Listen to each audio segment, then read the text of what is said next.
እንዴት ናችሁ? ሰላም ነው አለ እግዚአብሔር ይመስገን። ህዊ የምታወራው እውነት ነው። እንደዚህ አይነት ጠንቋዮች ትዕዛዝ ነው የሚሰጡት። አቡዬ ለምሳሌ መዋረስ ስላለባቸው አጋንንቱን መታዘዝ ስላለባቸው ራቁት ሂዱ ከተባሉ ራቁት ይሄዳሉ። ገበያ ውስጥ ሄዳችሁ እንደ እብድ ሁኑ ከተባሉ እንደዛ የተባሉትን ነገር ካላደረጉ የሚፈልጉትን ነገር ማግኘት አይችልም። ያ ማለት እነሱ መዋረዳቸውን ግን ሰው በሚያውቃቸው ቦታ አይሆንም። ሀቡ አይሳካም። ግን አይምሯችሁ እንዴት ይችላል ማለት ነው? አሁን ጤነኛ ሰው ነኝ ሀብታም እንድትሆኚ ሄደሽ ራቁትሽን ሩጪ ሲለኝ ጠንቋይ ራቁቴን ወጥቼ እንድሮጥ አይምሮ ይሻ አይለኝም እኮ እፈራለሁ። ሰው ያይኛል እኮ ይፈራል። አምነውበት እኮ ነው እዛ አጋንንት ቤት ሲሄዱ አምነውበት የሆነ ነገር ያደርግልኛል ብለው አምነው ነው የሚሄዱት። ለካ አሁን እኔና አንቺ ፈጣሪ ነገር ያደርግልናል ብለን አምነን እንለምናለን አይደለ? እነሱም እዚህ ጋር ሲዘገይባቸው በአጭር መንገድ በአቋራጭ መንገድ ለመጠቀም ጠንቋይ ቤት ሄዳሉ። ጠንቋዩ ደግሞ ትልቅ ትዕዛዝ ይፈልጋል። ይሄ ግብር ነው።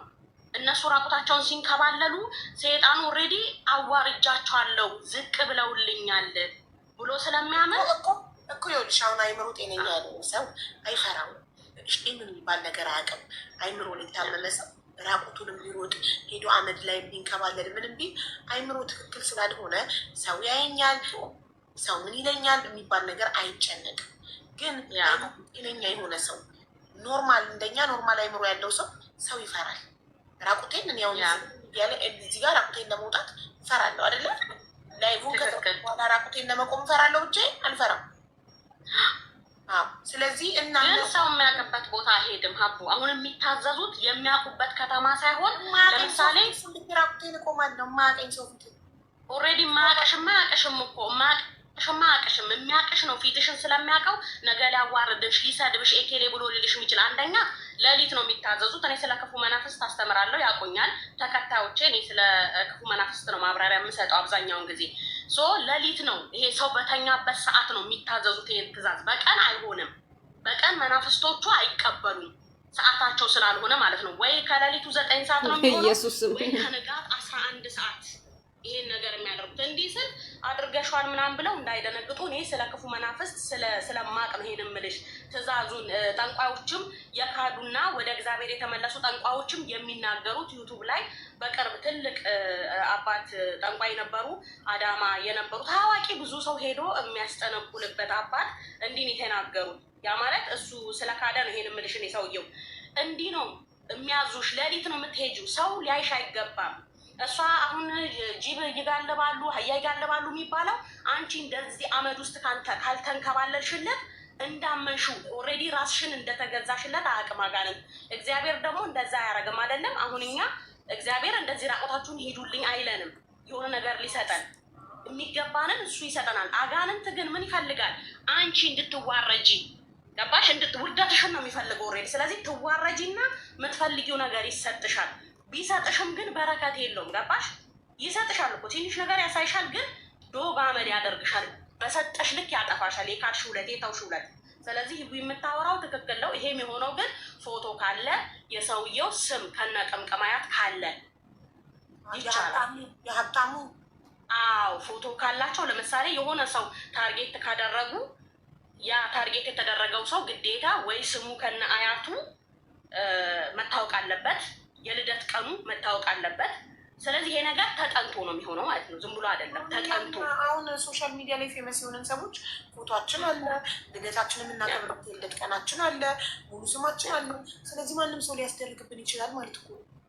እነሱ ስለፈለጉ እኮ አይሳካም። ሀቦ እዚህ ጋር አንቺ ምን አይነት እምነት አለሽ? አሁን አንቺ የሳቅሽ ሴጣንን ምንም ነገር እንደማያደርግ 100% ታምኛለሽ አይደለም? ምንም አይነት ቀዳዳ የለም። አየሽ፣ አንቺ ጋር ያለው ኃይል ሌላው ጋር ላይኖር ይችላል። የሚፈራ ሰው አለ፣ መተት ይሰራል ብሎ የሚያምን ሰው አለ። አንዳንድ ሰው እድል ተወሰደ የሚል ሰው አለ አይደለ ሀቡ? የሰው ልጅ ፍጹም እድሉ ሊወሰድ አይችልም። እድል ተወሰደ የሚባለው እንዴት ነው? ለምሳሌ አንቺ ስራ የምትሰሪ ታሰራብኝ ማሪ ድሃ ነኝ። አንቺ ለምሳሌ ሰራተኛ ኮሽ ስራሽ እንዲበላሽ ማድረግ ስራ። አሁን አንዳንድ ሰው እድል የወሰደችብኝ ኤኬሌ አስመትታብኝ ይላል አይደለ? ኔቨር የአንቺ እድል እግዚአብሔር ለአንቺ የሰጠሽን እድል ሰው መቀማት መውሰድ አይችልም። ቆይ የሚችለው አቡዬ አድምጪኝ፣ ልብ ብለሻል። የሚችለው አንቺን ቀስ በቀስ ማጥፋት ነው። እሱ እንዴት ነው የሚያጠፋሽ? ስራ ካለ ስራሽን ያበላሻል። ስራ እንዳትሄጂ ሀብት ይሰጥሻል። አንቺን ካዋረደሽ በኋላ አመድ ላይ ራቁትሽን ከባላይ ካረገ በኋላ ስትዋረጂ የእውነት እንዳመንሹ ሲያምን ይሰጥሻል፣ ያሳይሻል። ግን ስትክጂው የሰጠሽ እንደሚችል እየመሰከርሽለት ነው። እኔ አይደለሁም እኮ የምመሰክረው ሀቡ የተደረገለት ሰው አሁን አይደል። ለምሳሌ እግዚአብሔር ቤት ሲሄድ 100% እግዚአብሔር በልኬ እንደሚሰጠኝ አምኜ ነው አይደለም የምጸልየው። እዚህ ጋር ደግሞ አጋንንቱን የሚያምኑበት ሰው አሉ። ገባሽ? እኔ ከማያምኑት ውስጥ ነኝ። አጋንንት ኃይል የለውም፣ ልክ እንዳንቺ ኃይል የለውም ስልጣን የለውም የምል ሴት ነኝ። ገባሽ? ግን ኃይል የሚያወራው ኃይል የለውም ስልጣን የለውም ብለሽ ካመንሽ እንደሚሰጥ ማተማመን የለብሽም። እኔ ብትዋረጅለትም በራቅሽ ብትንከባለይለትም ምንም የመስጠት አቅም እንደሌለው ነው ማምነው።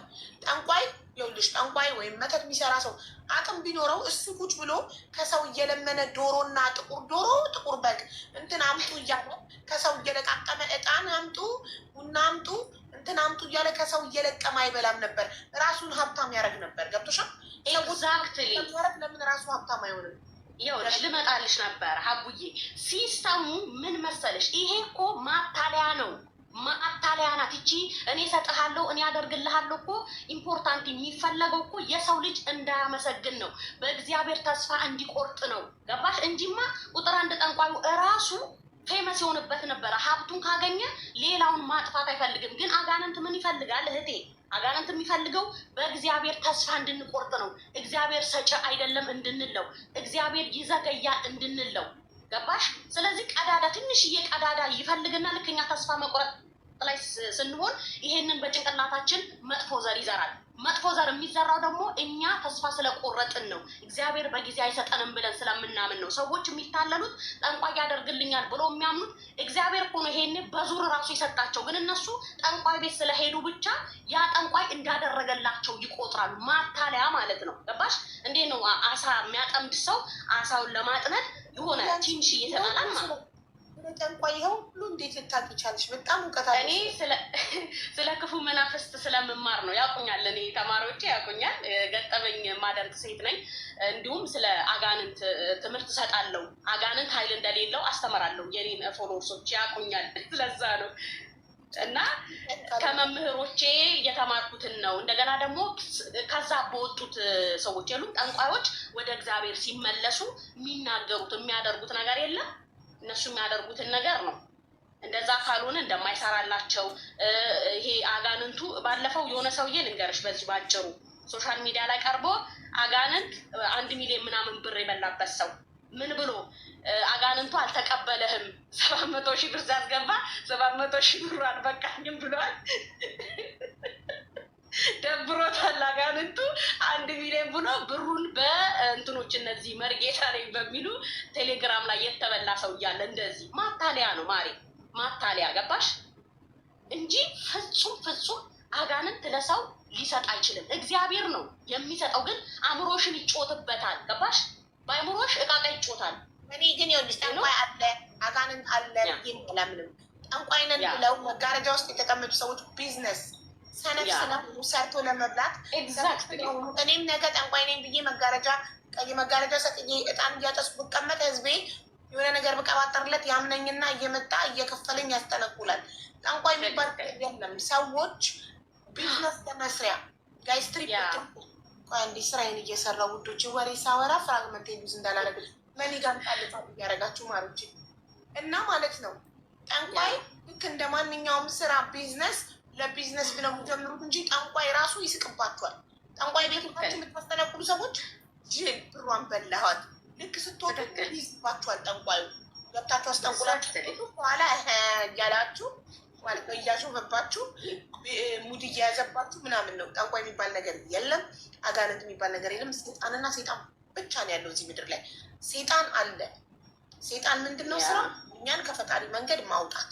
ሴጣን ከፈጣሪ ጋር ፉክክሩ ከፈጣሪ ጋር አሸንፋለሁ ብሎ እኔ ሞር ሰዎችን ወስዳለሁ ብሎ ይታገላል እንጂ ጠንቋይ የለም፣ ገለመሌ የለም፣ ምናምን የለም። ያለው ምንድን ነው? አንድ ፈጣሪና አንድ ደግሞ ሰይጣን የሚባል ነገር አለ። እኛን ከፈጣሪ መንገድ ጎትቶ ገሃነም ማስገባት የሚፈልገው ሰይጣን ነው። በቃ የኔ አቋም ይሄ ነው። የአንቺ አስተሳሰብ ነው የኔ ማይንድ ውስጥ ያለው። እኔ የምምለው እንደ አንቺ ነው፣ ግን መጫወቻ ናቸው እነዚህ ሰዎች። አሁን እንዳልኩሽ ልክ ራቁት ሂዱና እንትን በሉልኝ ሲል ይስቅባቸዋል። አስበሸዋል? ሰዓት ጠብቀው ሌሊት ቁጭ ብለው ሰው ተኛ አልተኛ ብለው እንቅልፍ አጥተው ያንን ነገር ሲያደርጉ ምን ያህል በጭንቅላታቸው ጌም እንደተጫወቱ ነው የሚያሳየው። ሴጣን አለ፣ ግን እንደሚባለው ጠንቋዮች ምናምን የሚባለው ነገር ለራሳቸውም ኃይል የላቸውም፣ ፓወር የላቸውም። የገቢ ምንጫቸው ነው እንደ ማንኛውም ስራ ቢዝነስ። ቀደም ይችላል እኮ ብለሻል። የኔ ማር እኮ ይችላል ላመኑት ነው ሀቡዬ፣ ላመኑት አልሰማሽም? ላመኑትም ይችላል ካልሽ እንደሚችል እየመሰከርሽ ነው። ተይ፣ ለሚያምኑትም አይችልም፣ አይሰጣቸውም። መስማቸው ነው። ሁኔታው ተገጣጥሞበት ነው። ሁኔታው እነሱ ጅል ስለሆኑ ሁኔታው ተገጣጥሞባቸው ጠንቋይ እየሰጣቸው መስሏቸው ነው እንጂ ያንን ነገር ፈጣሪ ነው የሰጣቸው።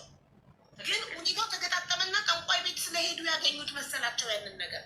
ጠንቋይ አይችልም። ይችል ለራሱ ለምን እንትን አይልም? ደብል ጋይስ፣ ደብል ላመነበትም አይሆንም የጠንቋይ ነገር። ጠንቋይ ማለት አንድ ቢዝነስ ወመን ወይም ቢዝነስ ማን ነው። ደብል ህዝቡን የሆነ ነገር አውቃለሁ እያለ ከሰው ብር የሚለው በቃ እንደ ቢዝነስ ደብል ጭራሽ እየመጡ እኮ ያስተዋውቃሉ። እዚህ ቤት እኮ ኮመንት ላይ በሪጌታ ነ እንትንን ህይወቴን የቀየረ እያሉ እየመጡ ህይወቴን የቀየረ እንትን አለ አናግሩ እያሉ ኮመንት ላይ ሁላ እኮ ይጽፋሉ እኮ። አንድ ቀን ግን አንቺ ቤት መጥቼ የማወራው ነገር ይኖረኛል። ወዳቸውነቴ ነው።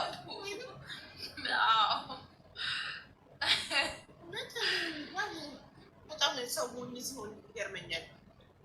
ደብል ሴጣን ኃይል አለው ማሪ፣ ሴጣንና ፈጣሪ። ከዛ የፈጣሪ ኃይል ግን ይበልጣል ከሴጣን። ግን እኛ የሴጣን እንዳያሸንፈን መታገል አለብን። ለምን? ውስጣችን ያለው ነብሳችን ወደ ሴጣን ስለሚያደላ፣ ሴጣን ስለሚጎትተን መቻለው መጠን ምድራዊ ነገር ስለሚያጠቃን ሀቡ፣ ሰይጣን ደግሞ ያንን ነገር ይፈልገዋል። ግን ሰይጣንን የምታሸንፊበት ደግሞ በሁሉም እምነት ደግሞ ጸሎት አለ እኮ። እሱ ነው የምልሽ እኮ ሴጣን ጠንቋይ ገለመኔ ምናምን የለም። ሴጣን ግን አለ። ሴጣን ደግሞ አቅም የለውም አትበሉ አለው። ግን የሴጣን አቅም ከፈጣሪ ስለሚበልጥ ፈጣሪ ያሸንፈዋል ሴጣንን። ሴጣን እኮ ከፈጣሪ ትእዛዝ ወጥቶ አይደል እንዴ የተባረረው? ራቁት ፎቶ የተያዘ